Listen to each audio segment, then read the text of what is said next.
Hello everyone and नमस्ते welcome back to my channel. आज चाहिँ म स्लिप कसरी काट्ने भनेर देखाउन गइरहेको छु। यदि हजुरहरूलाई स्लिपको सेप दिन आउँदैन, स्लिप काट्न आउँदैन भने यो भिडियो लास्टसम्म हेर्नु होला। मैले चाहिँ मेरो नाप अनुसारले स्लिपमा मार्क गरेर राखिसकेँ।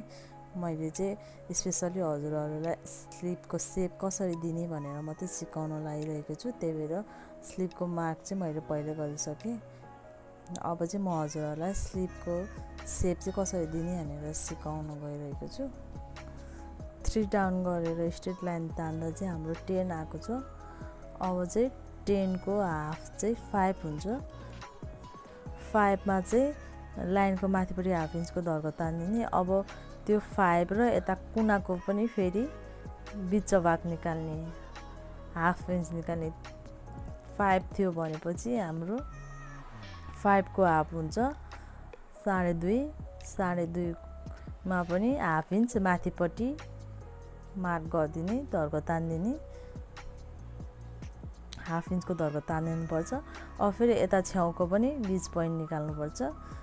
2.5 मा यता चाहिँ तलपट्टि, लाइनको तलपट्टि हाफ इन्च धर्को तान्नुपर्छ। यसरी हामीले 4 भागमा छुटाइसकेपछि चाहिँ अब हामीले यसमा नै सेप दिनुपर्छ। माथि माथि गरेर यसरी सेप दिनुपर्छ।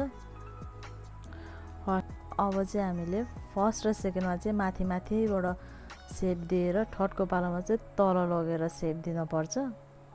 यसरी सेप दिनुपर्छ।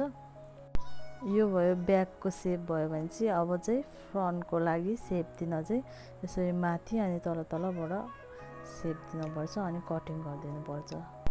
मैले चाहिँ यसरी नै कटिङ गर्ने गरेको छु। यसरी कटिङ गर्दा चाहिँ स्लिपको सेप चाहिँ एकदमै फिनिसिङसँगले निक्लिन्छ। यदि हजुरहरू पनि बिगिनर्स हुनुहुन्छ भने यसरी नै ट्राई गर्नुहोस्। यसरी ट्राई गर्दा चाहिँ सेप चाहिँ एकदमै राम्रो निक्लिन्छ। हात बसिसकेको मान्छेलाई चाहिँ सजिलै हुन्छ यतिकै सेप दिनलाई, तर हामी बिगिनर्सहरूको लागि चाहिँ यतिकै सेप बनाउन चाहिँ हामीलाई गाह्रो पर्छ। त्यही भएर यसरी गर्दा चाहिँ राम्रो सेप निक्लिन्छ अनि यसको प्रोसेस पनि सजिलो छ। एकचोटि चाहिँ ट्राई गर्नु होला, एकदमै सजिलो हुन्छ तपाईँलाई स्लिपको सेप निकाल्न।